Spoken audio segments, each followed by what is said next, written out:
Hello friend, welcome to my channel. আমি doctor Chandrakant. তো আজকে আপনাদের ঘামাচি ভালো করার ঘরোয়া উপায় কী কী, অর্থাৎ গরমকালে অনেক সময় খুব ঘামাচি হচ্ছে, তো সেটাকে আহ, ভালো করার জন্য কী কী বাড়িতে পদ্ধতি অবলম্বন করবেন, কী কী উপায় আছে, আজকে সে বিষয়ে আলোচনা করব।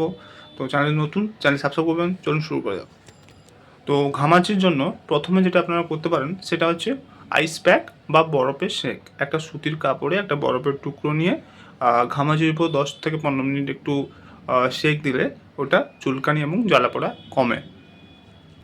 এরপর হচ্ছে অ্যালোভেরা জেল এবং হলুদ, অর্থাৎ খাঁটি অ্যালোভেরা জেল এবং হলুদ ঘামাচির সাথে মিশিয়ে ওটা কিছুক্ষণ রাখলে চুলকানি কমে এবং দ্রুত শুকিয়ে যায়।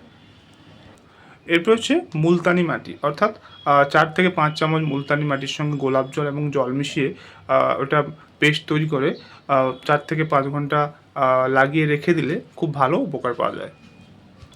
এছাড়াও শশার রস ত্বকে জ্বালাপোড়া এবং চুলকানি কমাতে সাহায্য করে। এরপর হচ্ছে নিম পাতা বাটা জীবাণুনাশক এবং ত্বকের এটা ইনফেকশন কমায় এবং জ্বালাপোড়া কমাতে সাহায্য করে। তো ঘামাচির জন্য কী কী সতর্কতা অবলম্বন করতে হবে?